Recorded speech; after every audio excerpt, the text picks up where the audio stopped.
Hello, hello, hello. Okay, I hit the spacebar on my laptop and it killed the live stream.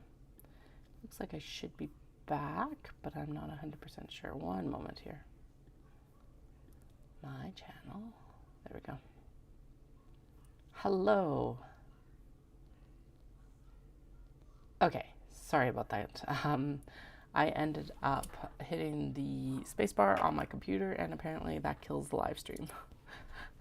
Yay. Anyway, so yeah, it's like pick your own bags. I'm doing that currently, but what will happen is that nothing will be finished until after Knit City at this point, just because it's like I gotta be head down to finish for Knit City and Paula's wholesale order as well. But if you want to like claim any fabrics before that point, please feel free to do so, because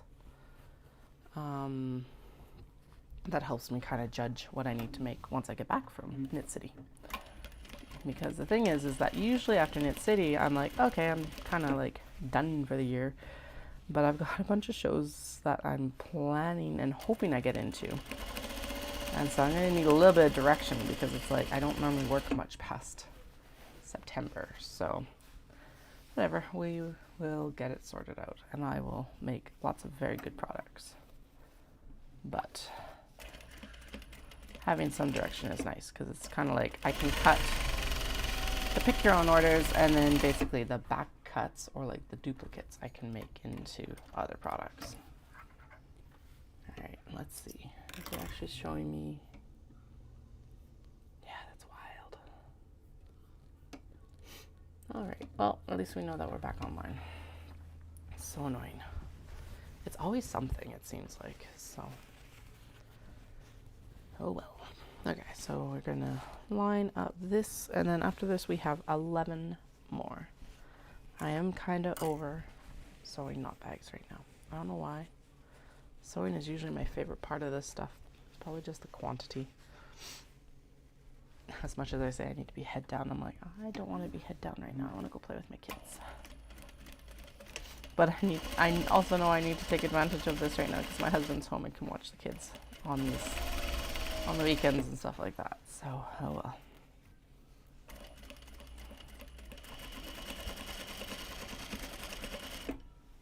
Okay, turn the corner here.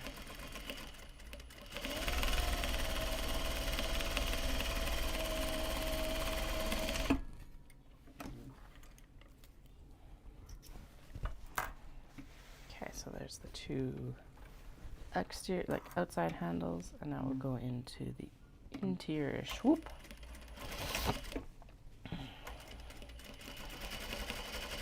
And around the interior swoop. I don't know what else to call it. The inside curve, I guess, is actually what it should be called, but you know, whatever. That's boring. Swoop is a way better word. There we go.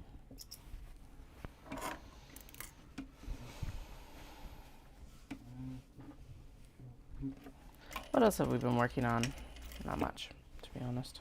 I think tomorrow night we might go to the pool with the kiddos, because it's like, I want to go to the pool this week, but I've taken the time to work instead. But I think tomorrow night's a good night to go to the pool. After out-of-home childcare and all that. I also have my longest run ever again. So that'll be 11 miles. I'm currently estimating it's going to take me about 3 hours, which is disheartening but true. But that's okay. That's why I'm training, is to get faster. And so I should be getting faster. After Knit City, I will also be doing a very focused amount of time on getting weights back into my routine as well, because I can tell that my cardio is not amazing, but it's okay. But what is holding me back right now is my weight, like strength wise. Losing some pounds also is not going to hurt. It's also not going to hurt my diabetes. So I will be doing a calorie deficit and weight training. Should probably be doing the calorie deficit right now, but I am not. only so many things I can concentrate on at once.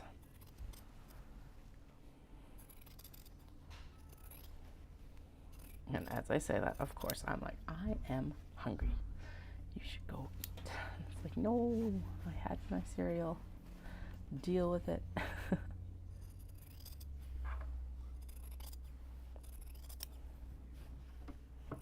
All right, I almost got this trimmed up, and then we'll do the turn.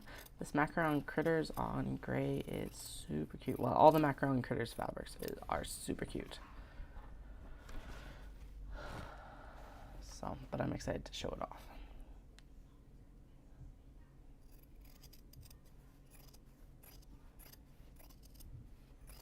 Basically, I'm trimming down the seam allowance because it'll help the bag lay nicely once I turn it.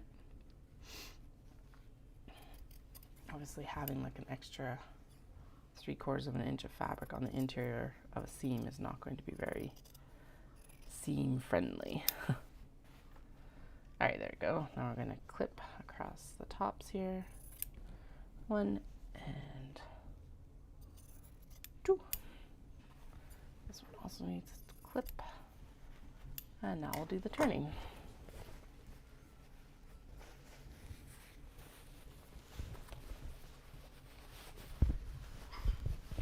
So the majority of these are new fabrics, although there are a couple of the older ones that had been like cut and mostly finished and just not completed in the mix as well, but they're really good fabrics. So I'm excited to be releasing almost from the vault sort of idea. That's a concept that's not even going to really exist for my kiddos, is like the Disney classics releasing from the vault. Because with Disney Plus, it's not like there is actually a vault. Well, there is, but it's like, there's not going to be any hype about like, oh, it's getting released this year.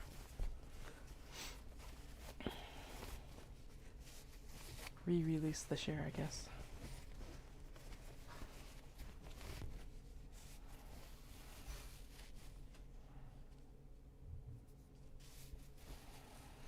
Okay, almost got the handle pulled out here. I should message my husband for a coffee. Get him to bring me a coffee downstairs.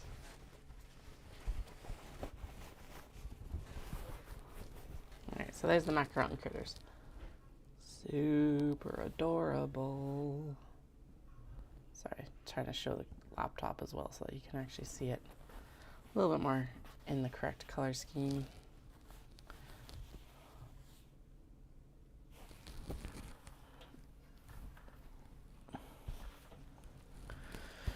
Actually, let's do the next colorway of it because that's not going to change any counts or anything, I don't think. 1, 2, 3, 4, 5. 1, 2, 3, 4, 5. Sweet, 10 more. Anyway, so there's the Macaron Critters on white. Super cute. And then I'll show it to the laptop so you get some of the details.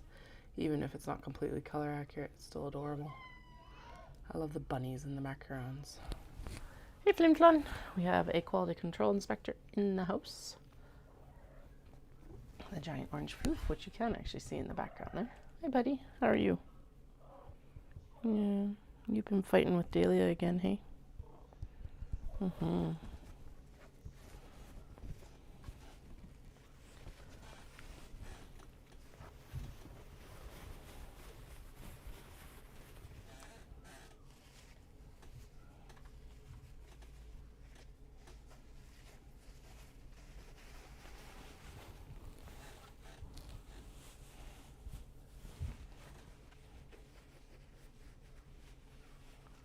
Just gotta finesse it into the actual like area here so that the seam can actually go correctly.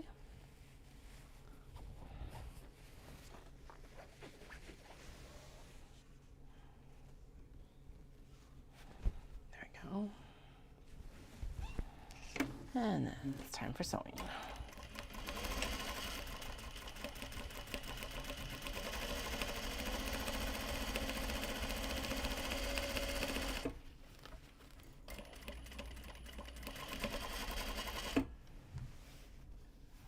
That's super annoying that I ended that other stream. I'm like peeved with myself for sure.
Excuse me. Hopefully that didn't come through on the, I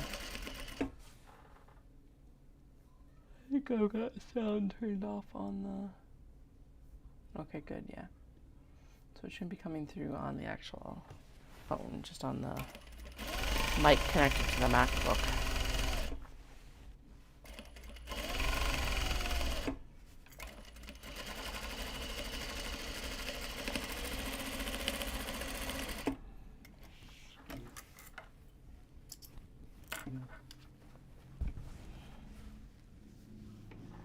The other annoying part now is I don't know how long I actually streamed on the other one. I think I was streaming for about 15, 20 minutes at that point.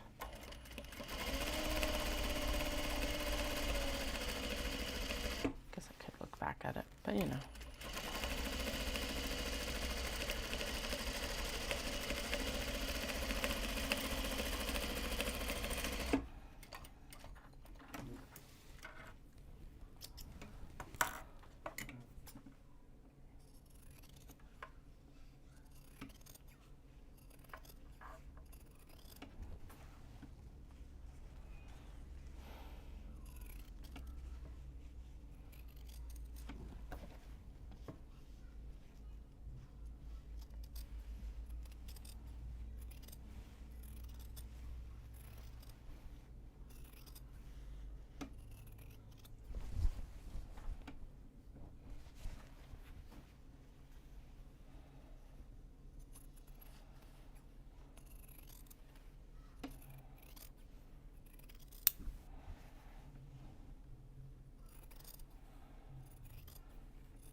Oh dear. Yeah, this stream may not be quite as long as it has been the past few days, just because it seems to take a lot of energy to be on camera. Granted, I'll probably record the rest of this. I actually had to stop with the live streams with the wallets because they fought me so hard when I was streaming them. And just like so many mistakes. I don't know them well enough yet to be talking as much as I was along with making them. So once I have more practice, I can do them on screen. But right now it's just like, nope, not happening. So that's why the knot bags instead. Apparently easy stuff that I've made like hundreds of times at this point.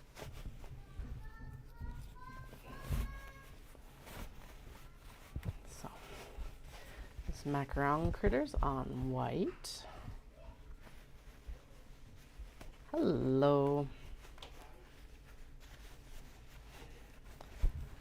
Yeah, we're going through and making the knot bags for Knit City Vancouver, which is in September 22nd to 24th. The marketplace is open the 23rd and 24th. It's at the Peony Forum. And I more or less don't know stories to tell right now, but if you have any questions, please feel free to throw them in the chat and I will answer them as I look up. Right now I'm just finishing the light thread or the white thread bags, and then we'll be going in and doing the clipping and sewing of the grime guards and cake cozies in the black thread, which I should be able to do all of them because I had to redo my whole serger and everything yesterday, and it seems like it worked. The white serge items had been done pre-rethreading, and so I found that a few of them had to be redone. So they're in timeout right now until I can get the thread rethreaded again for white instead of black. I just didn't feel like switching the thread colors again yesterday. So, and sometimes it's better just to move on, work on something else, and then come back to it later. Will they end up in timeout for the next 2 years? Who knows? They might. That's not what I want to happen, but you know. Alright, this is super cute. So the color accurate is actually the laptop, which is the picture in picture, and then the bottom is like the details that you can see from the phone. It's super cute. Hey buddy, I need the fabric under you. Of course you're laying on the stuff that I need to work with. He's all like, no, why would you take away my napping spot?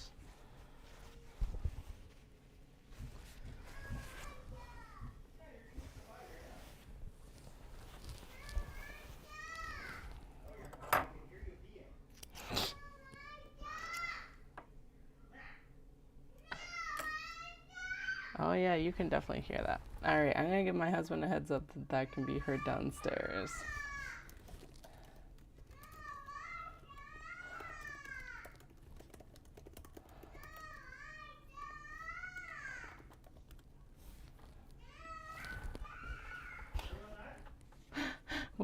Yeah.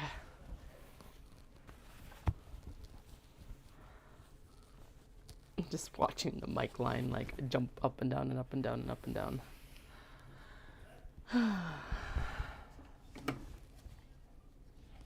Alright, so we're gonna go into, this is breakfast delivery foods.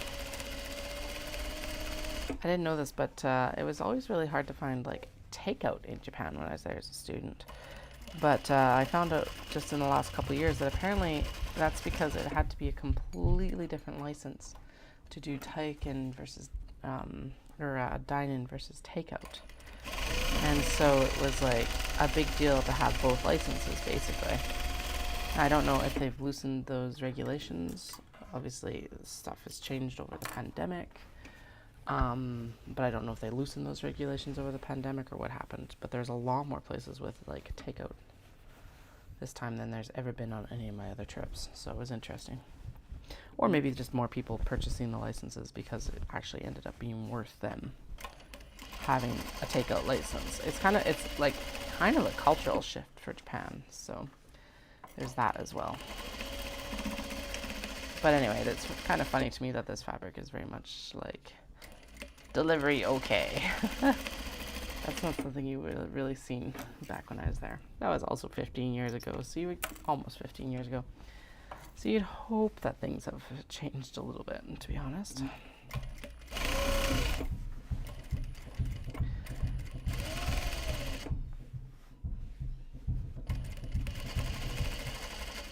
Okay, I'm going to go make a coffee and just have a chat with my eldest because that's who you're hearing right now. One moment.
I just realized my mic has been muted for quite a while. I am very sorry. I don't know where my sound cut out.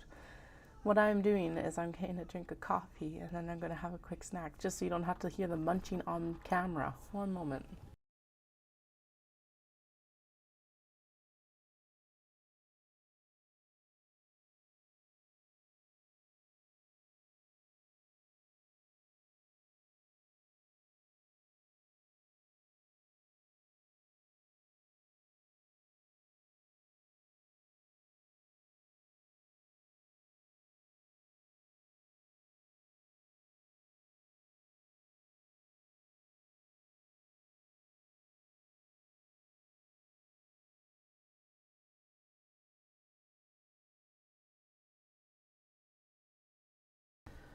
Okay, so if someone can like chime in the chat what they heard last. So I talked about taco bean, I talked about my trip to Tokyo in November.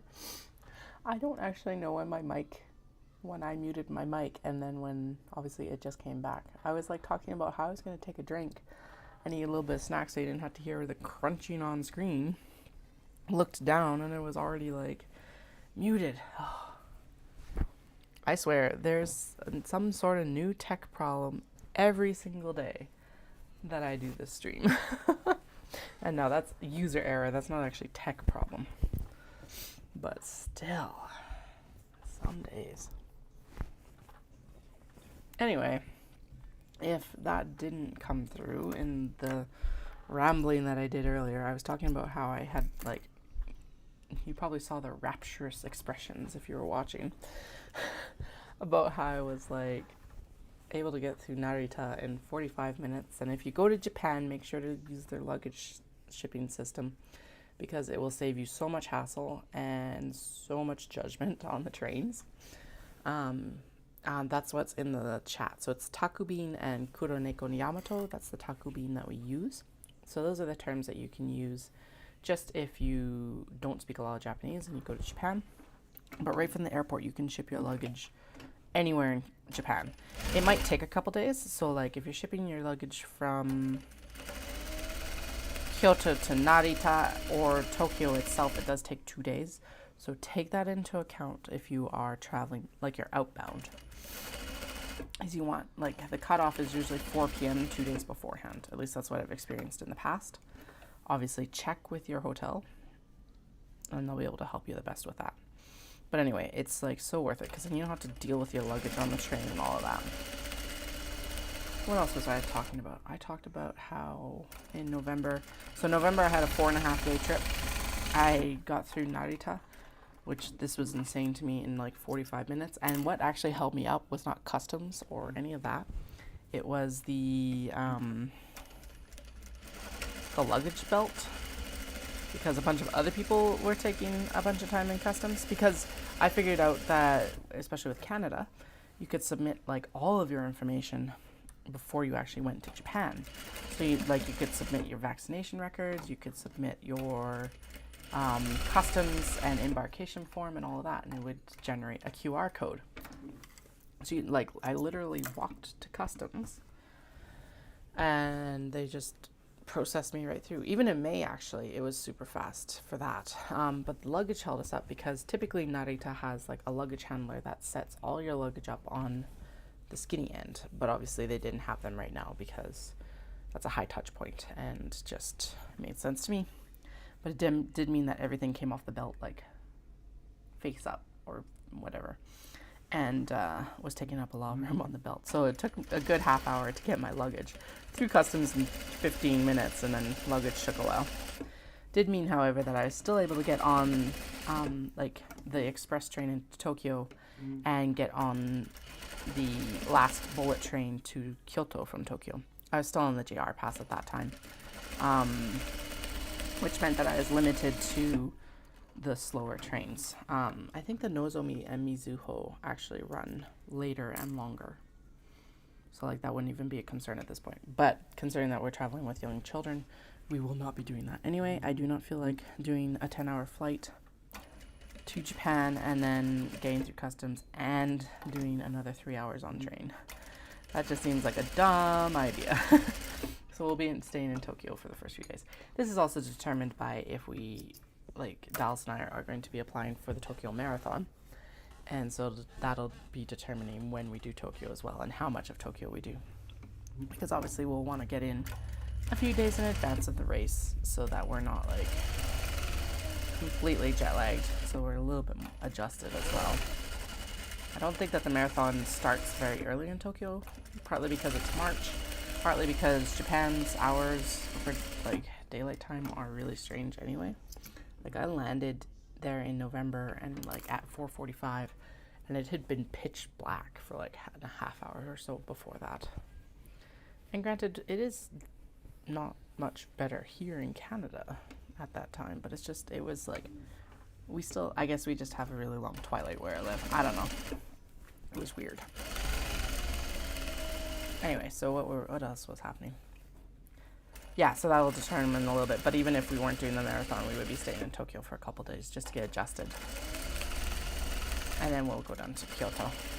But I think at this point, so the JR Pass costs are going up significantly. Which means that we won't really be using the JR Pass much. We'll be purchasing tickets as we go. So that means that we'll actually have quite a few more options for train times in future as well. I think they finally are bringing in an upgrade to the JR Pass that, like, allows you to use the Nozomi and Mizuho. But it's like on some of the passes, they're putting the price up by 70%. I don't think they've changed much in the last few years, so it makes sense. But it's kind of like, it's such weird timing because they're like, we want to get more tourists, like, increase our tourism again. And then they go and they put the JR Pass up by 70%. Granted, someone pointed out, it's like, if that's what makes or breaks your trip to Japan, it's very likely that Japan is not the place to go. But it's also kind of like, for me, for a business, it's like, oh. It was also just a nice option of, we didn't have to, like, it was prepaid. It kind of made it a little bit more all-inclusive. And with how busy it was, too, it was a very good thing that we had it in advance because I was able to do our reservations. Whereas if we'd gone to Japan in May like we did without reservations on the trains, we would have been royally effed. We actually had to do one change around, and Kyoto to Kobe was fine, but then Kobe to Hiroshima, which is where we were going, we got the absolute last 2 seats on the whole train that would work for our timing. It was nuts. That's how busy it was in May. Now, if we'd been able to use the Mizuho or the Nozomi or something like that, it probably would have been better. But anyway. So yeah, so right now we're debating about going in January or March. Basically, the debate is, if we get marathon seating or not. I obviously do want a little bit earlier in the year because March does start to creep up on my show prep season pretty hard. So we'll see what happens, but we'll definitely be going with Dallas and the kids this next time, or I will be. All right, so I am actually short 2 lining pieces, so we're only going to have to do 2 more of these. Oh, 3 more of these. I'm short 2 pieces, but I have 3 more left, so we'll do the last 3 of the knot bags that I want to do, or that I think will be best in stock, and then the other exterior pieces can go into timeout and just wait for me to cut more. Because that's the life of a bag in my studio. And it is getting actually a little bit warm, so I'm going to open the window here.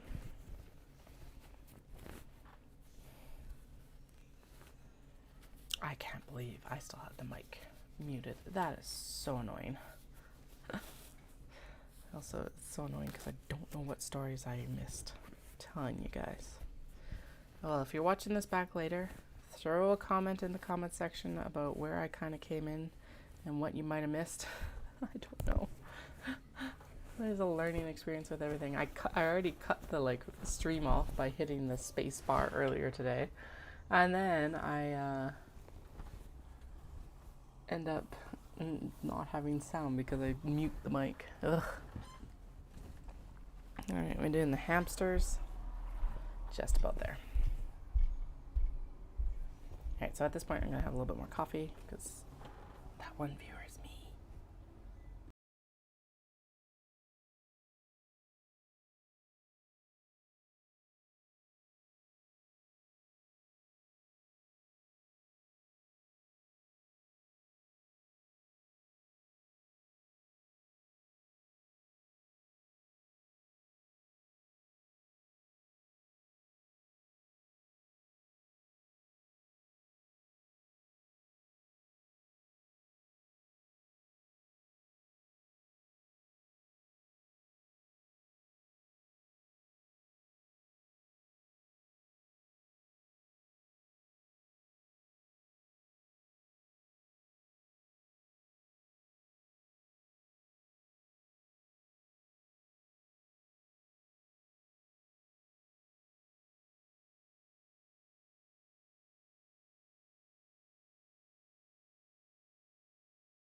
Just finished off my snack. I have 2 crackers with cheese and garlic sausage. I may as well finish them both.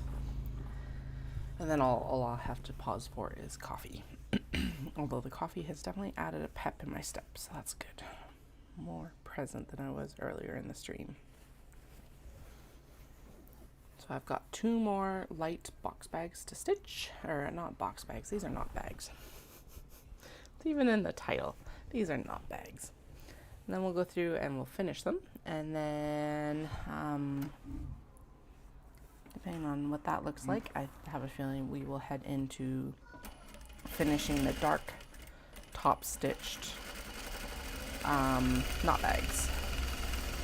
I was like, I'm gonna do dark top stitch grind guards and cake cozies today, and then I was like, I don't feel like clipping those on camera again. That was kind of boring for everyone.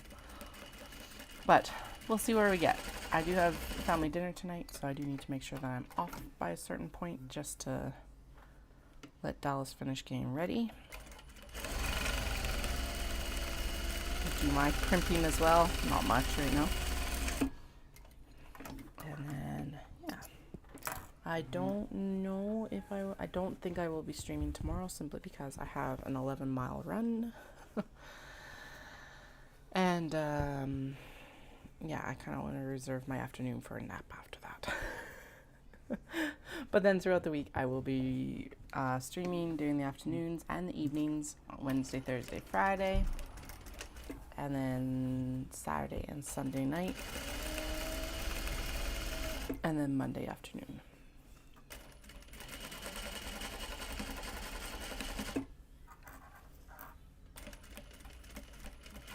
These hamsters always remind me, I saw them in November when I was buying fabric. So everything pretty much that I'm making right now is either November or older fabric.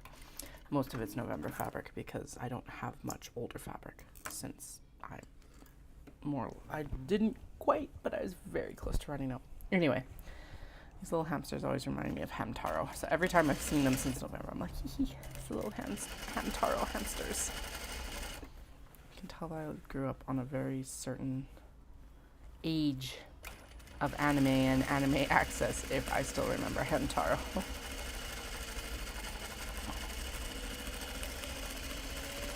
I'll turn it on and you'll see what I mean though, because it is adorable. We also literally just ran out of bobbin thread. I was just thinking that. I'm like, I bet you I'm getting to the end of my bobbin. And here we are, end of my bobbin. Which, ooh, that has got some fluff in it. Okay. The bobbin case isn't too bad right now. That's good. I'm going to take a little bit. So there's a bunch in that wheel there. Stiletto, whatever you want to call it. I think this is an awl and the other one's a stiletto. But anyway, there's that fluff out.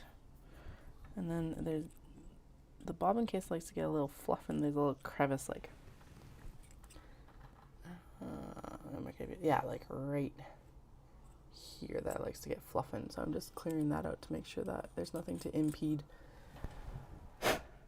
any thread passage. No, I look pretty good. Okay. Alright, now set my bobbin in. So this bobbin and this case, this is something that's a little bit different from usually the top load bobbins that you get in the domestic machines. So I pop the bobbin in like this, and then it winds around this like whole case and into this little feed hole here, and then it's actually a side load bobbin. Now, lots of times when you see this, they'll open up this plate. You can do that. I just do it by feel at this point because that's easier. It's actually would take way more effort and time for me to open this plate. Then the other bobbin, which is now empty, gets put on and wound on the bobbin winder that's to the side of the machine, which is like one of the best upgrades that this machine gave me versus my domestic. Alright, so crank through, we'll pull the bobbin thread up and out, and we're good to go again. So we're just I'm going to stitch along that previous stitch line and just finish it off so that there's no runs. And then we gotta do the inside curve of the other bag, and then we got one more bag to do. So actually I will ask, since I've got another viewer right now, should we do the budgies? Super bright, a whole bunch of like tropical birds. Again, the picture in picture, that is the accurate color. The picture from the MacBook is kind of the like details of it. Super cute. They got these little like white outlined cages, all of that. There's that. Or I can do Cat Amongst Sakura. And that's all I have lining left for, is one of those two bags. So if you can weigh in in the chat, I would greatly appreciate it. Whichever one does not get selected is going into timeout until I get more not bag linings cut. Because that's how this works. I thought I had actually sewn enough interiors. I counted. And apparently I must have missed some exteriors or something, or I changed direction. Anyway, hamsters couldn't be skipped this time. Alright, there's a little bit extra at the top of both of these arms. Like that. And now we'll just trim down the seam allowance. And then we'll head into finishing off the French seams on these guys. So this knot bag is actually a mashup of a bunch of different like tutorials and all of that online. I don't even remember where I got the knot bag template. I know it was a free tutorial. And then I basically mashed up like 2 different tutorials, and then I finished the actual sleeves. Not sleeves, but kind of that idea, but the handles of the bag are finished completely differently. I do remember not finishing them as directed. Alright, so we've got a chime in time of what should be the last knot bag that I sew, because I have one lining left. And actually I can throw them up on the MacBook here so that you can see them. So this is the Cats with Sakura. Cats Amongst Sakura. And then this is bright, I call it budgies, but it's like bright birds, and it's on aqua, and they've got these really cute little florals and cages and all of that, like bird cages. So let me know which one you would think I should make for the last lining piece that I have, because apparently I can't count, and my interiors and exteriors did not match up, even though I thought they did yesterday. Because I went through and I finished a bunch of interiors, and it's like, yeah, now we're good to go, and get to it today, and it's not.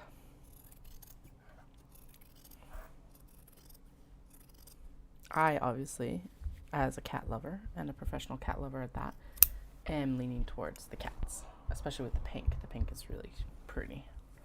Between a cat fabric and pink being 2 of my great loves.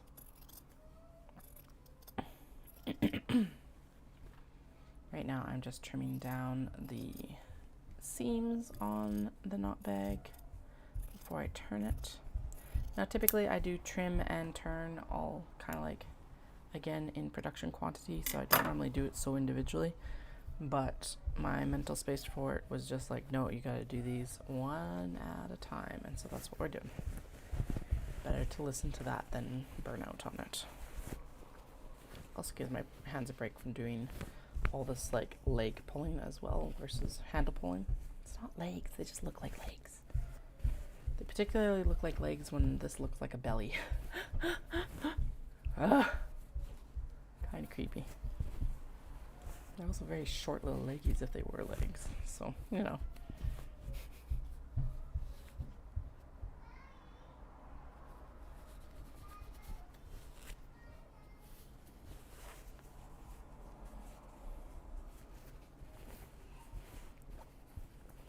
Alright, last handled pull out, and then I think we're going to go with the cats on the pink for the last bag to sew. And then this and the other one will go into the bin to chill until I do my next round of knot bags.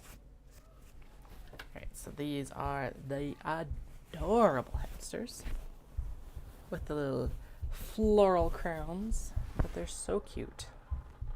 That is so cute. Look at them. Look at their little flower crowns. And then I didn't realize this, but they actually have little like pastel mushrooms and like apples, and they've got the little sunflower seeds with the big cheeks, and the little floral crowns. So anyways, I'll show that to the actual MacBook as well because you need more color accuracy. It's very pastel. Very light fabric. Super cute. All right, so we're gonna do the cats. That is my final decision. And then we'll throw the other, there's actually two that don't have linings, but that's okay. They can be thrown in the bin and dealt with later. I've seeded the next round of knot bags, obviously. That's what's happening. Okay, so this is an older fabric as well, but it is super adorable. I absolutely love it. And we will finish on this one, and then we'll go in and do the finishing on all these light bags. So basically what we do next is we French seam the handles together so that there are no raw edges.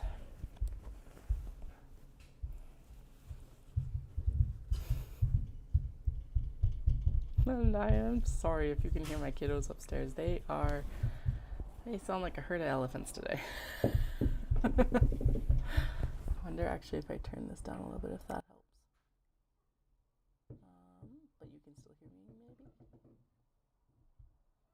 No, you can still see. Being very active kiddos. All right, let's get this sewn instead of playing around with mixers and stuff like that. I probably should figure out if I can actually put a set of headphones in and to be able to hear what's actually getting picked up by the mic. That might be useful when I have the mental energy to actually figure it out.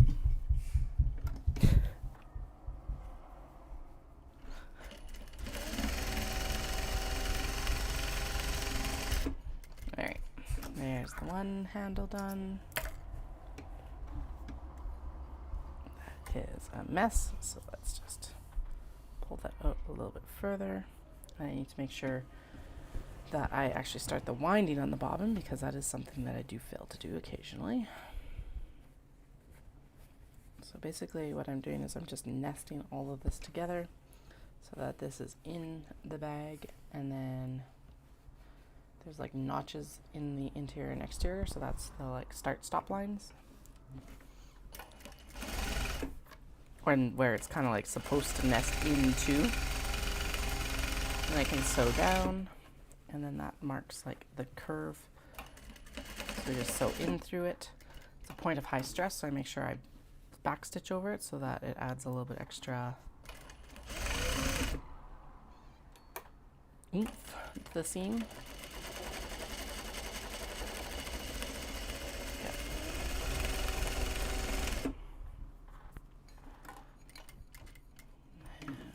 Out. We'll do the interior swoop. About 2 swoops, and then we'll trim down the seam allowances and turn it out. Just like that.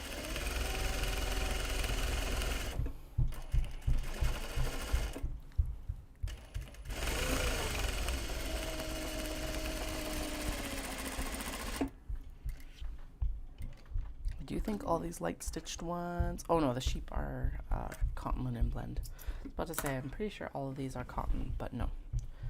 The sheep that I finished yesterday are cotton linen blends, so I'll have to just look them up and get the proper tags for them. The remainder are cotton. So basically what I do is there's a turning seam at the bottom. I stuff a care and basically an advertisement logo in, so you know where you got the bag. Or if you gift it, other people can find me as well. And it does also contain the care instructions. And so that goes in there's a little opening that this will be turned out of. Birds out of, whatever you want to call it. And then the handles need to be sewn together with French seams. So we'll get to that here in a moment. I just got to trim down these seam allowances. Not all of them need to be trimmed down. That's caught all the layers right at the corner there. But there's a little bit of excess right here that doesn't need to be there. I'm trimming down the seam allowances so that it lays nice once we actually turn it out. There's not too much excess fabric causing it to be bulky and gross.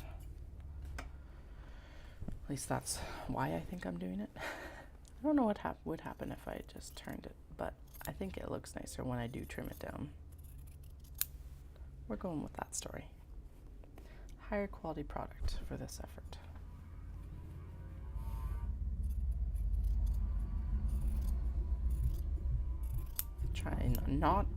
Do not clip the seam line. That is key to this process, is not clipping the seam line.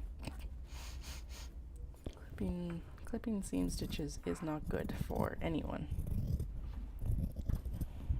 particularly the bag and its ability to be finished and not put into timeout like some other products we know. Alright, up this handle. There we go. Clip, clip, clip. And actually I should just double check to make sure that I did catch the interior and exterior there, which I did. And I've done the same here as well. Good. Okay, just trim this one down and then we'll turn it.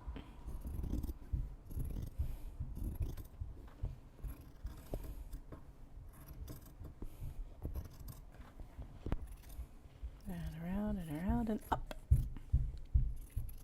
There we go, trim that down too. I swear there are a herd of elephants today. I don't know why. Oh well. Can't sneak up on anybody with them right now, that's for sure. Okay, so we'll turn this out here. And that is the final knot bag that needs to have its interior and exterior put together. Everything that's left to do on these now are the interior. So this is the turning hole, that's where the logo will go. The like business tag with the care instructions. Oh boy.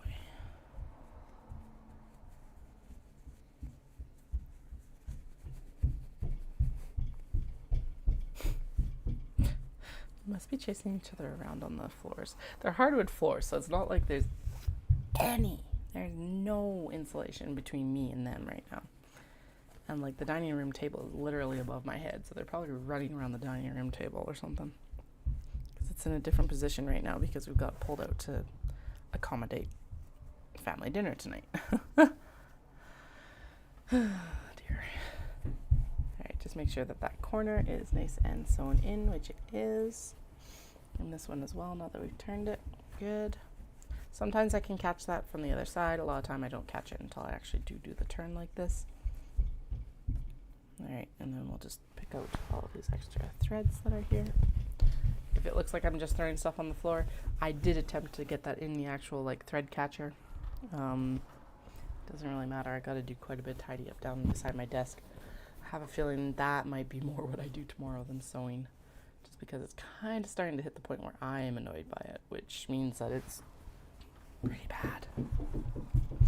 Alright, so what we need to do now, these do need to have a press done to them, but what I think I will do is I'm going to finish them and then I'll press them afterwards so that they just get a nice flat finish all over. I don't really want to iron right now either, so still better to iron when it's a little bit cooler outside, which, although it has cooled down, is typically in the evenings. So what we do is I match up. And realistically, why I should be ironing it is so that these handles match up.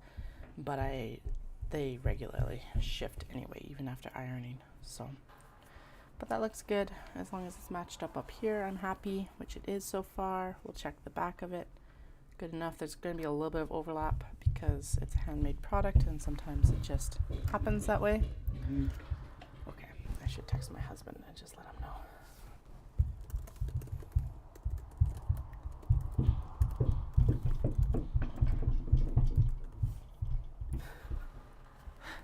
Alright, so to French seam what? Oh, I'm actually doing it wrong. I'm like, here's how you French seam the bag together. But no, it was wrong.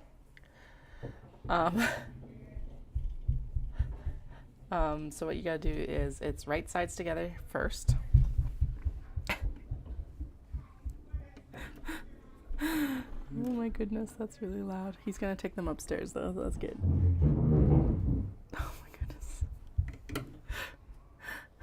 Good thing that like the sewing machine regularly like deadens the sound, but still. Okay, so right sides together. You pop it under the machine. I'm going to use a larger seam allowance here than I normally would, but that's okay. So across, and actually in this case, I'm just going to chain stitch or chain piece them and do both sides at the same time. Probably what I should have done is like just clipped these before I did it, but that's okay. This will work too. Okay, so those don't match perfectly, so I'll show you what I do when that happens to just give them a nicer finish. All right, so stitch across here. All I really care about is I do not want exterior fabric showing on the, or interior fabric showing on the exterior. So clip them in between here, clip the ends off. All right, they're almost upstairs. Oh my goodness. Okay, there we go. And then we're going to take our shears and we're going to cut that seam allowance down to about 1/8 of an inch, like that. Cut this one down to 1/8 of an inch. So if you can do it at a 1/4 inch seam allowance, that's the best way to do is French seam, just so you're not cutting that much fabric off. These I did at like a 1/2 inch seam allowance just to make sure. So you can see there that they're not quite lined up, but once you actually French seam it, I'm going to French seam it and enclose that raw edge in here.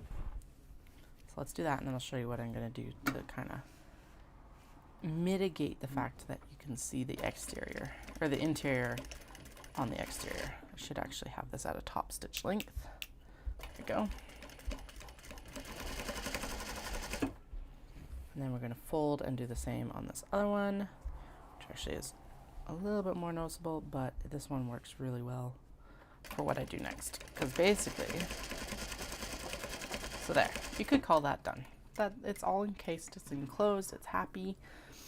It looks fine.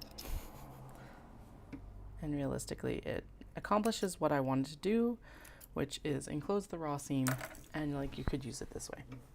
But what I do is I actually fell my seams. So we take this and we actually, so I've just French seamed it, and you've got this like, oh my goodness, sorry, I'm trying to figure out where my camera is there.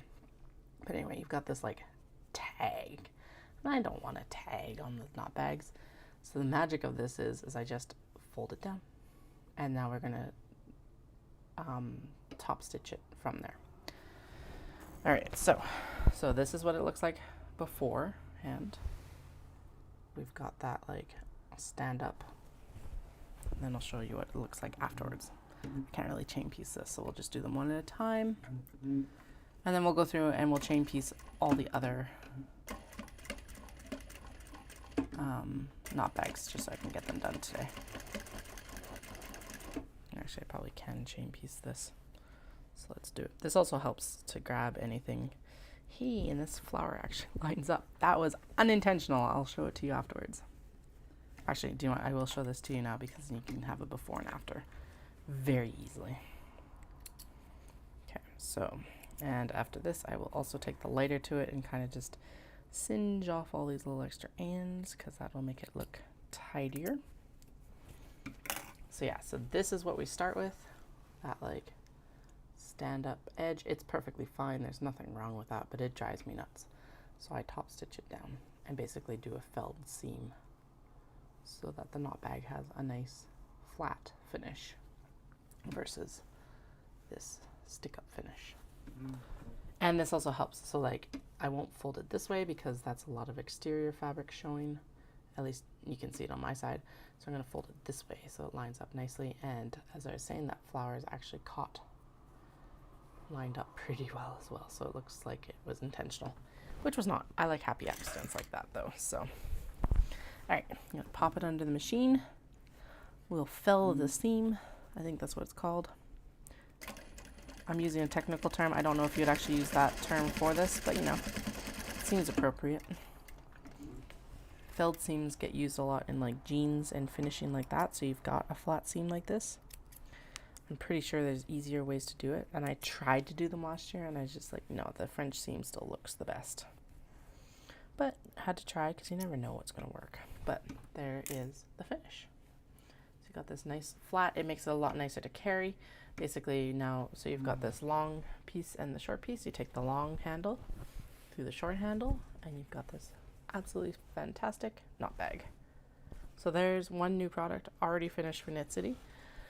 I do think I will throw this under the steam press just to get these like edges nice. I might still iron it actually. Oh wait, we gotta throw, that one's not finished, Katie. Still gotta put a care tag in it along with the logo. So these all go in the bottom of the bag.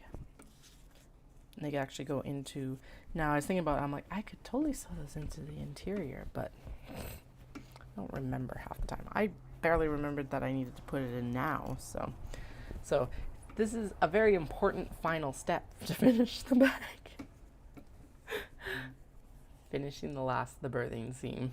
All right, so let's put it in here, which when you put those two words together is not, I don't like that sentiment. The birthing seam.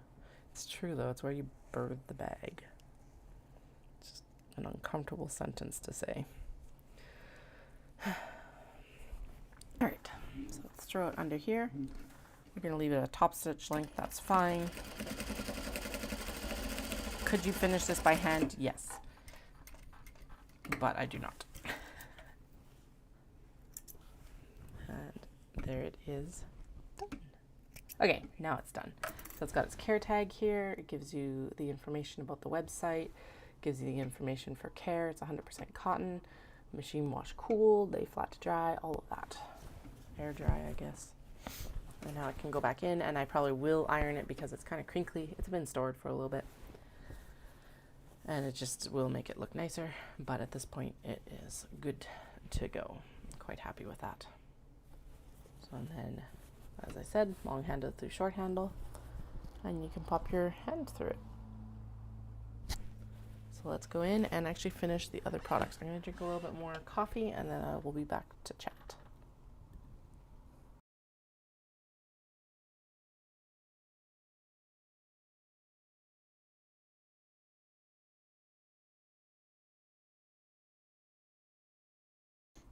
All right, let's get this going. So we're gonna do hamsters next. Actually, I'm gonna grab tags. And we're gonna trim tags while I'm thinking about it, because then if they're sitting right here, I'm more likely to remember to actually put it in the bag occasionally. Oh, right, and then I gotta double check on what the sheep actually are, because the sheep are, I think they're an 80/20. So I'm actually I know I got them from Knit Tailor. I'm just gonna go straight to their website and look it up, because that seems to be, that'll be the fastest way to do it. There they are, right there. Yes, I'll accept your cookies. No, I do not want world shipping. You make it too difficult. So Knit Tailor does actually ship worldwide now. But when I went in, yeah, it's 80/20. When I went in to actually do an order through them, it was like, I was like, okay, desperate times call for desperate measures. If I am completely out of fabric, I can order fabric online from Knit. But the problem with that is that it limited it to like 1 meter per colorway. And every single time you went in to order a meter of the colorway, it was just, it was honestly more work to order it through their website than it is obviously to go and just get it there. So it's like, again, desperate times, desperate measures. I can totally do that, or I could figure it out, or I could, like, I don't know, send someone from Japan to go pick fabric for me, maybe. Actually, I wonder how that would go. I could do like a live shopping session with like Takako of Adel Knit or something like that. That might be kind of fun, but not quite the same as going myself. Anyway, I had been stocking that sheep fabric though since I saw it on their like Instagram. I've been taunting myself the last few days because they got some super cute cat fabric in, of course. And then some teacups that are like absolutely spectacular. I love them. And I really, really, really want that fabric. So maybe they'll still have some when I end up going next time. I doubt it. It's really cute. It'll probably be sold out, but it might be run again. It's surprising actually. I was seeing a lot of the fabrics that I've bought in the past, just in different iterations actually. So that was cool to see. Some I probably will never see again, obviously, because there's seasons to fabrics as well. But there's like a really lined up cat fabric that I saw a lot of there. Not exactly the same. It was actually, so before I purchased it on cotton linen, this time it was like on cotton for sure, and the cats were like itty bitty, eensy weensy. They were maybe like half an inch, whereas in the past they've been like 3/4 to an inch wide. Still super cute, but the fabric wasn't as nice as the cotton linen blend, so we didn't get any of them. But it was kind of cool to see them reuse the pattern at a smaller scale on a different fabric, so I appreciated that. I also appreciated the fact that there's lots of new fabrics though too, because honestly it was like I was there so much before the pandemic that I did end up running into the problem of a little bit, not much, but a little bit of like, what do I buy? What's new? So there are definitely some fabrics in the shop from May though that won't really need like be seasonally appropriate yet until next year, so I'll work on them over the winter. Obviously I still have a lot of fabrics from November to get through, which is fine. I did also end up getting through a lot of the fabrics from November a lot faster than I expected to, so I had this between November and May I will be tided over until our planned excursion in 2025. So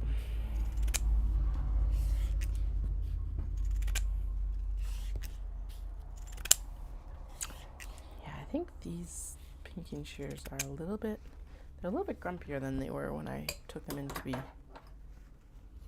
sharpened. They needed to be sharpened for sure, but they're a little bit, I think they might have been over tightened or something like that. I'm not 100% sure. Right, I'm just gonna kind of tidy up this pile of cotton tags. I'm pretty sure I've got way too many tags here, but that's okay. We'll use them eventually.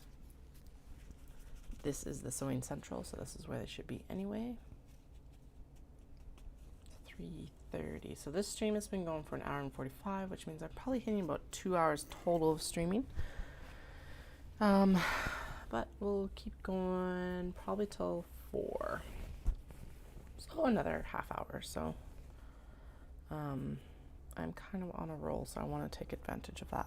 It's always like those accomplishment points of like, I got the knot bags like down to their last finishing stuff. So here we go. All right, so tag in, fold in all of the little thread pieces to sew them down, seal them in.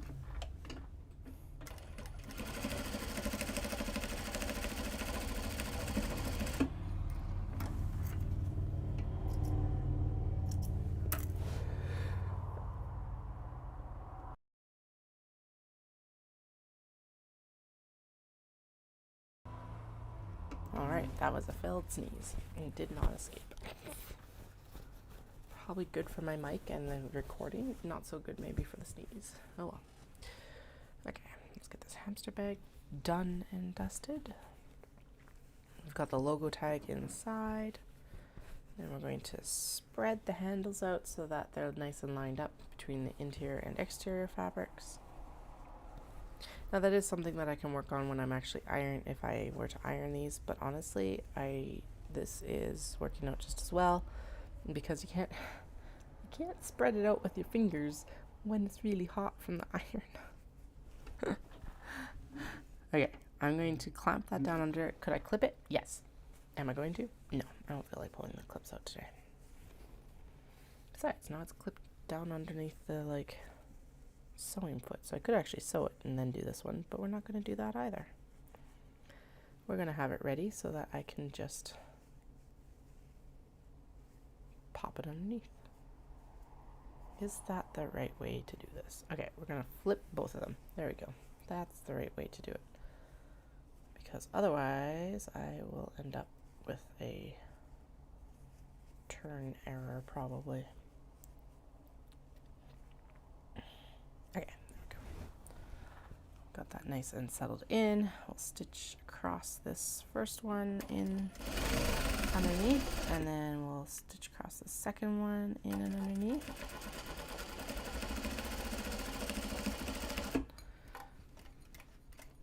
And we'll trim and cut. I'm just going to take the shears and actually cut it. Cut it down. And then cut it down here. It looks like I probably had like a 3/8 of an inch seam allowance-ish. Really, as long as I catch all the layers, it's fine. Trim up some of these ends. Like I said, we'll take a lighter to those later and actually clean them up, because that will clean them up. It'll look better. Fold these out so that we're ready to do the French seam. Then we'll sew the French seam. And then we'll do the French seaming, and then we'll do the top stitching to fill the seam. There we go. Same here. I'm just going to try and like line it up so it's got a nice line on it for the felling. There we go. And we'll clip these. All right, I said that I could chain piece all of these. Whatever. I like finishing stuff. Every single one of these needs to be finished, so maybe we'll just do them individually. All right, so in this case, I think it looks better to go this way. So that's the way we'll go, like that. And then stitch, stitch, stitch, back and forth and across. Nice finish. Yes. Oh my goodness, that is so satisfying to see that just come together that well. So this is why we chain piece, because it's like all these thread ends are quite a bit of thread when you add them up into a project. Even a project like this. So if you are a newbie sewist and you want it to like newbie sewist, I realize that could have sounded very different depending on how that came through the mic. It's a good way to like save some time and some thread is like chain piecing if you can do it. Now obviously not all projects are suited to that, blah blah blah, but I find that it works really well with the bags. Okay, there we go. No, come on, you gotta move forward.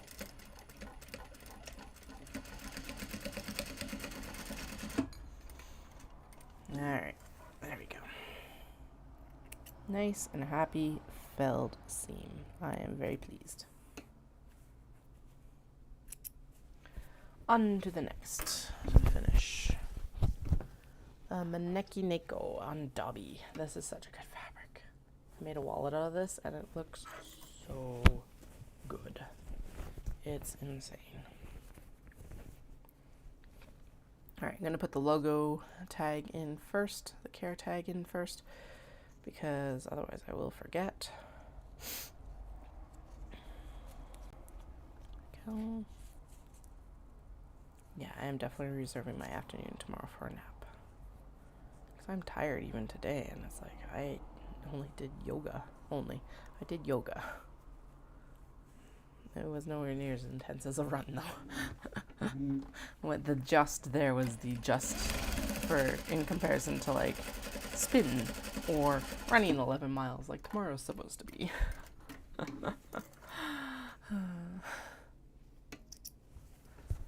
It's like I'm really excited to do the dopey challenge, and then occasionally I'm like, what am I doing? Why am I doing it?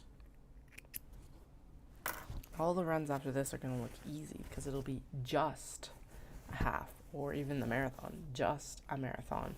It won't be a marathon after 3 days of running already. The good thing about the training program that I'm doing, it's set up for the challenge. It's written by an Olympic athlete, so like it's what do you say? It says that it's like advice from a runner to runners, basically. It's not like the end all be all that, but I don't know, whatever. How many training programs are actually set up to set you up to run a 5, a 10, a half, and a full marathon? Like 50 miles in 4 days, basically. It's 48.6, close enough, whatever. Also, was looking at like GPS stats, and apparently you actually do end up running like 27 miles for the Dopey Challenge, depending on where you're situated in the corrals and like how much you run around other runners, blah, blah, blah. But, yeah, the good thing about this program is that as the volume increases, it does actually start to add in those mileages as walks before the these mileages. So like this week I run 11 miles, but I only did my 45-minute training runs, 2 of those. Next week I have 2 45-minute runs, and then also a 4-mile walk, and then 13 miles, which is just shy of a half marathon is 13.1. So it's like it's gonna ramp up my volume. About 3 weeks before the actual event, it wants me to do essentially, oh, I screwed that up. What happens if I sew it? I'm gonna sew it this way and just see. Anyway, 2 weeks beforehand, so like right around Christmas, just before Christmas, it wants me to actually like, oh, well, that's a nice finish. Actually, I think that finish is better than doing it the other way. Okay, I'm gonna finish this, and I'll show you the difference. Anyway, yeah, like around just before Christmas, or like I think 2 weeks before Christmas, or the week of Christmas. It might be the week of Christmas. Oof. Oops. It wants you to do like, so 3 miles, the 5K, 6 miles, the 10K, 13 miles, the half marathon, and then 26 miles, which is the marathon, in 4 days. I'm not looking forward to that. Oh well. It'll all be fine, because the distances on the other races are slightly longer on all of them. Because like a 5K is technically 3.1 or 3.1 miles. So it like shaves like, I don't know, a mile off total. So yeah, so 3 mile, 6 miles, so that's 9 miles. And then 13 miles is 22 miles, and then 26 miles is 48 miles. Okay, so it shaves off like 0.6 of a mile. That's not much. Get you as close to doing it as it can without actually making you do the Dopey Challenge. Okay, damn it, I do actually like that better.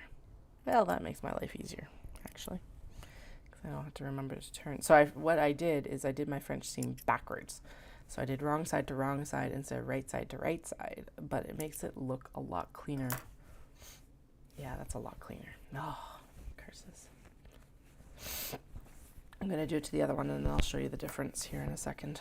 Basically what it does is it means that the fold, the felling, the seam, is pinned underneath instead of over top, so it makes it look better. Give me 1 second, I'll show you what I mean. I have a feeling that I will just get through about half of these knot bags before I need to head out today. And that's okay. Half is better than none. Okay.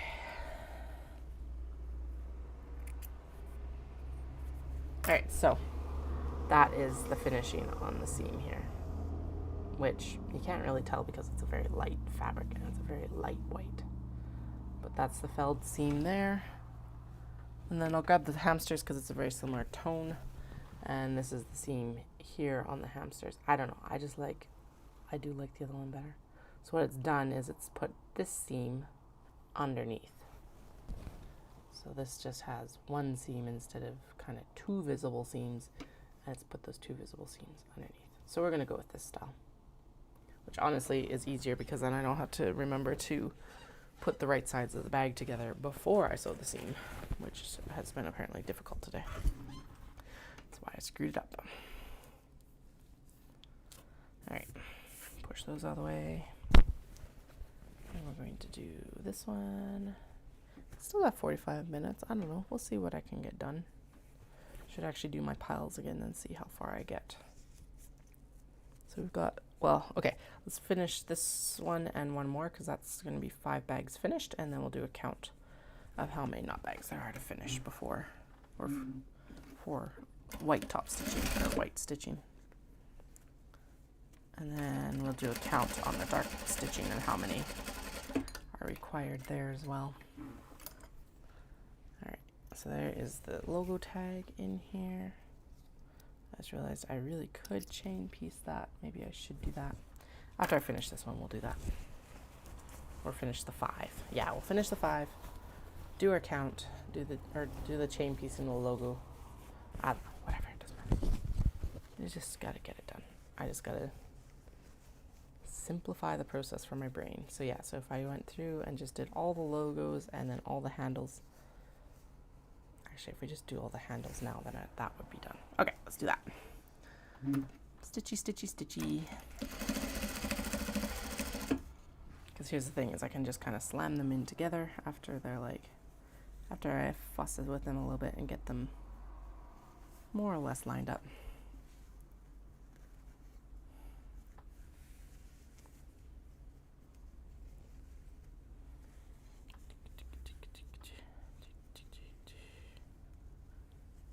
Go.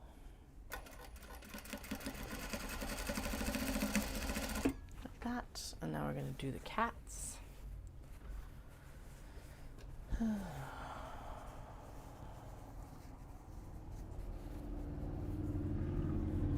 I love seeing, one of my favorite parts of this whole process is just seeing how they finish. Like, obviously, I'm also like, it's interesting because there's always the discussion of like, are you a product or a process knitter? And I have discovered I'm very much a product person. I like making the things, and like, I like having the things done. I want the end product, not necessarily, like, I enjoy the process, obviously, I have to. But I enjoy having the product more than I enjoy doing the process. I like filling up my booth and seeing all my products that like I've accomplished, all nice and like on display. That's one of the best payoffs. I like seeing my bags out in the wild with people. That's a good payoff. But I'm definitely a product person. I like to produce things and finish things. That's why I probably have such a large timeout pile, because it's like, you're not going to get produced right now.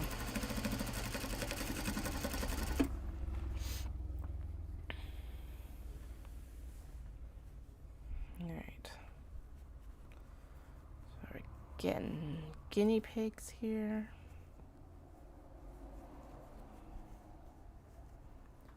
And yeah, I'll sew until about 4:30, maybe quarter after. Actually, let's do 4:15. Like I said, just so that gives Dallas some time to get prepped and chilled out from looking after the kids all day as well. Or whenever I get the first seam on all of these bags done, whichever comes first, 4:15 or that. That's the deal with myself. So another half hour. Because honestly, a 2.5 hour stream is quite a bit of time to be observed online. Not that there's been a huge audience, but that's okay. I do appreciate every single one, every single person that comes and spends time with me. It means a lot that you spend any of your time watching me ramble on stream of conscious style. And so it helps me keep on track. Helps me spread my story, which is a lot of fun. And it's just so much fun. All right.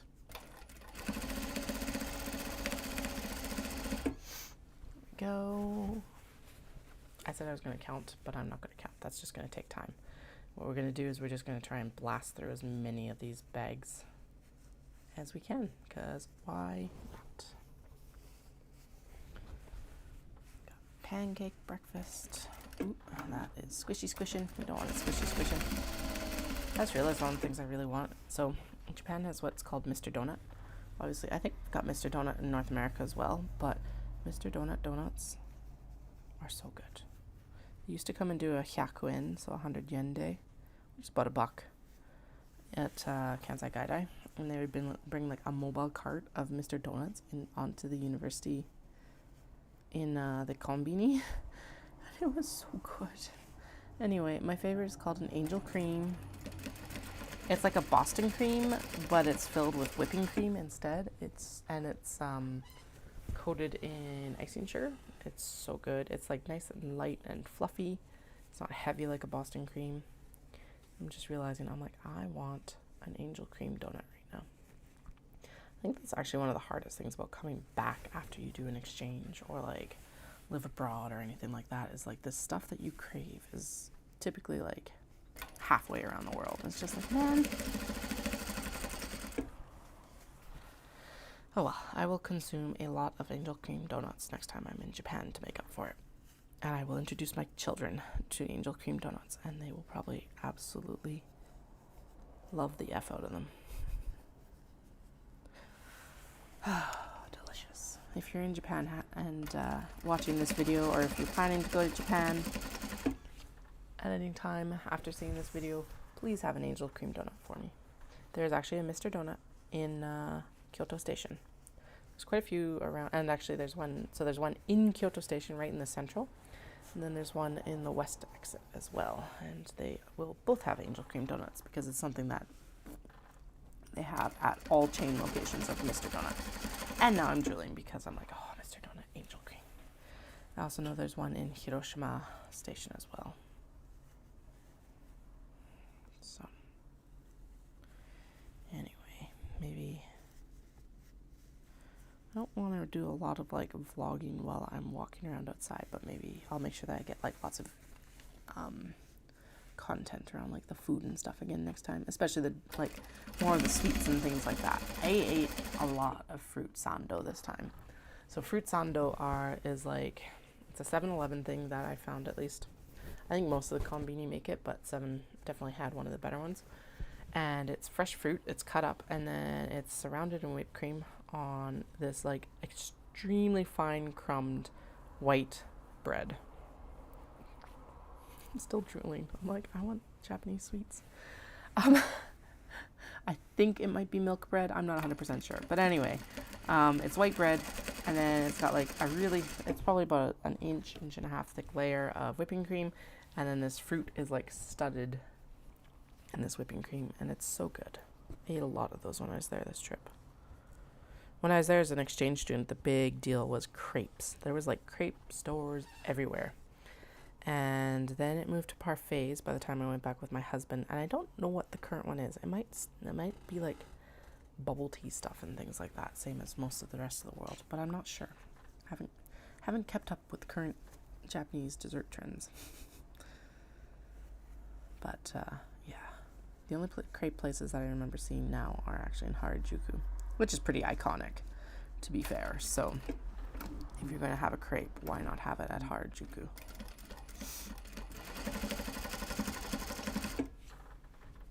Those places are extremely busy, though. That's part of it. So I remember there used to be a teensy-weensy little crepe place along like the busiest tourist street in Kyoto. It's actually the same. It's the other end of the street from Nomura Taylor, basically.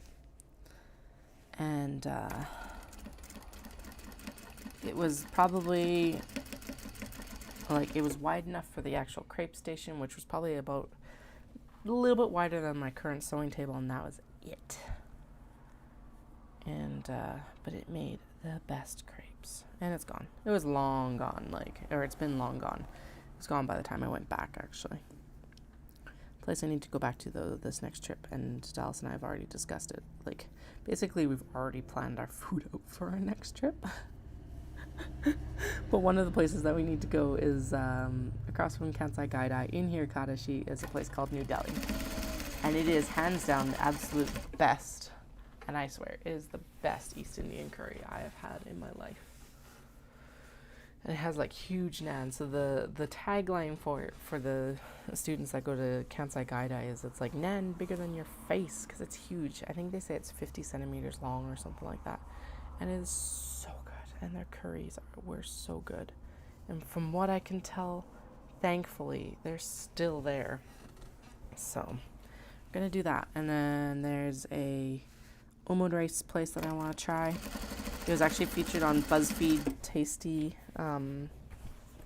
Worth It, or BuzzFeed Worth It, which was something that we liked watching, and they went there pre-pandemic, and it looked delicious as well.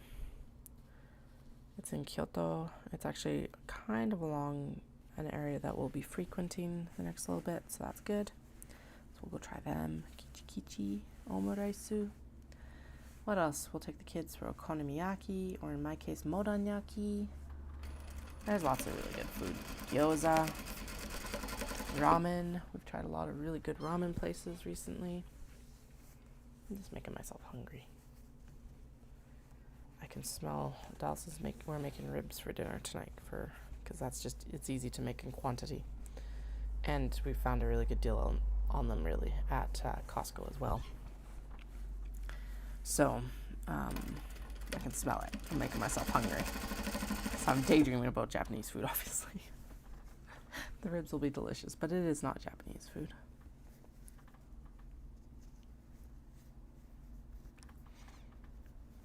Actually, Costco, we found sesame ginger chicken, or ginger chicken, I think it's ginger chicken.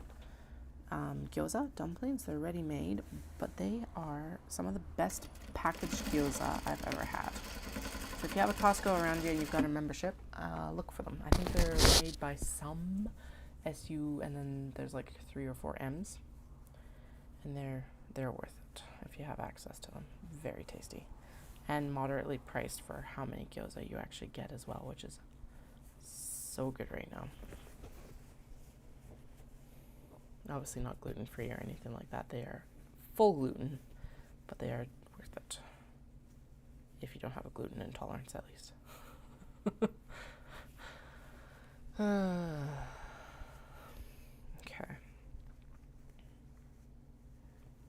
There we go. There's the fans to go under.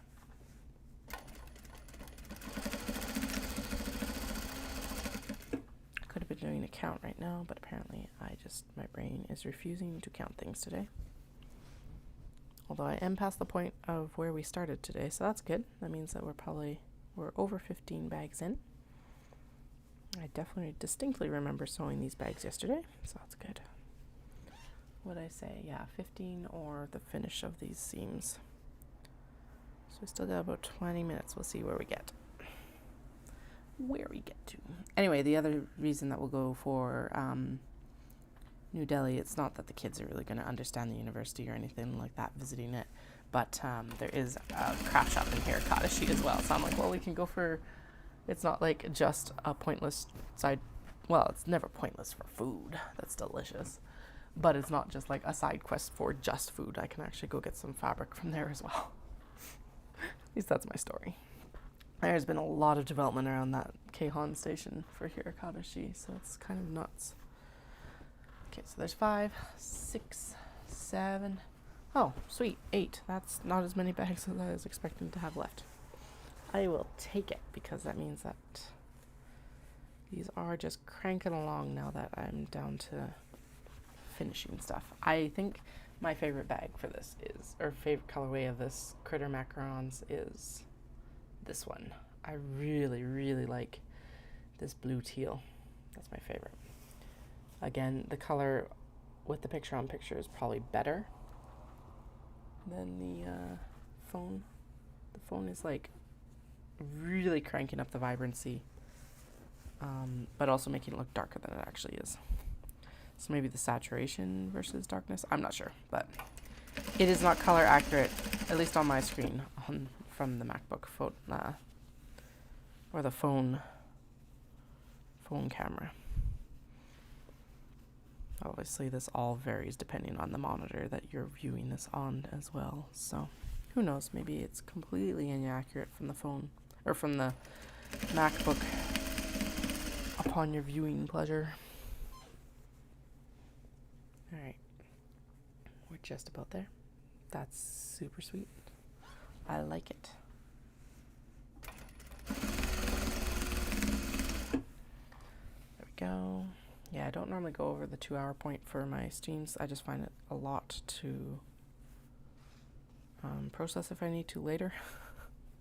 I have one stream that was 4 hours long and I still need to go through it and like just speed it up because there's a lot of repetitive same stuff. Basically what you're doing is you're keeping me company while I do stuff, right? And that is how long some things take. But I'm just like, that's not very fun to watch after the fact. So, but I haven't also taken the time to actually like go in and fix it up. So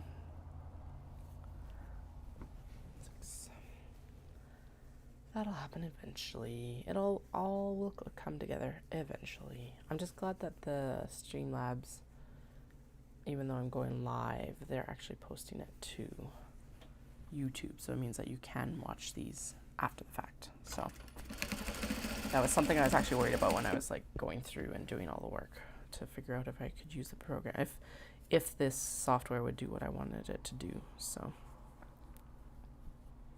all right. Yeah, we're just going to finish. So we're literally just going to finish these handle seams. And then I will stop the stream. So thank you so much for joining me. I do really appreciate it. Like I said, any time that you spend with me, I very much appreciate. I know these aren't necessarily always cohesive storytelling times. They're kind of just work, head down, stream of consciousness streams. But I appreciate the fact that you're able to come on and kind of keep me on track. Of course, if you ever have any questions, please feel free to throw them down in the comments. Or if you're on the live stream with me, feel free to throw them in the chat. I am happy to chat away and answer questions. I appreciate that too, interaction. Working as a small business from home can be pretty lonely at times. So having the chatter of a live stream also helps a lot too. So we are just wrapping up here. As a heads up, I'm finishing off the first seam on the knot bag handles in white. We have 4 more bags. And then I will be heading out because we have family dinner tonight with a bunch of people. And I'm sure my husband still needs to get himself a little bit ready because he's been with the kids all day to let me do this. And I need to recharge my batteries a little bit to be social with the family. And yeah, but as I was saying, I very much appreciate everyone who spends any time with me in these streams, because it means that, like, A, it keeps me on track. I'm not looking at my phone. And B, it's a little bit of company while I'm working, especially if people are chatting in the chat, obviously, because being a self-employed person, this frogs actually needs to be restitched. Okay. It goes in the timeout pile. Bye, frogs. Oh, no. Actually, let's turn you out and I'll fix you because I want the frogs. The frogs need to come to Knit City. Anyway, it's quite lonely to work from home by myself. And then most of my contact with adults is like my kids' preschool teachers and stuff like that. And that's not very much. It'll be good to have my friend out next week because she'll come help put elastics in the cake cozies and grime guards, and I can have a visit while the kids play out in the yard and we work. It'll just be nice to have the help of like finishing. All right, here we go. Just need a little bit larger seam allowance on this side. I did not turn the whole bag because there's no point when it's just the handle to fix. All right, that's better. Now we'll be able to actually finish the froggy bag rather than putting it into timeout, which was obviously the first instinct of like, nope, you have to go into timeout. No, it doesn't. It can be sewn. Plus, this is like adorable fabric, so we definitely want to have the frogs at Knit City. There will be no official shop updates before Knit City, just because taking photos before I go to an event doesn't make sense, because I may as well take photos of the leftover stock afterwards and save my time. It's basically usually what happens. So any excess fabric, any excess product or product left over after Knit City will be hitting the shop in like mid-October. I have a half marathon down in Fernie the first weekend in October that we'll be driving to from Victoria. And then that week following, I'll work on getting products photographed and into the shop, while I'm also trying to wait to see what other events I get into for this year. So one of the best ways to keep atop of events in my world is the newsletter, which you can find through the website. The next event that I currently have scheduled, the next and the last that I have scheduled for this year, is it is Knit City in Vancouver, September 22nd to 24th. The marketplace is open the 23rd and 24th at the PNE Forum in Vancouver, British Columbia, Canada. And then after that, I do have a couple on my radar. I'm just waiting to get finalized details to see if I'm accepted or not, basically. Actually, in the case of one, I'm waiting for the applications to open so that I can apply first off. And then second off, hopefully be accepted. All right, 2 more to go, and then I will be heading out. I said that I'd head out once these top seams were done. I'm not completely done finishing them, but I'm close enough. Well, I'm halfway, a third of the way. These require 3 seams at this point. So I'm a third of the way finishing the handles, and then they all need their interior finishing seams with the care tag.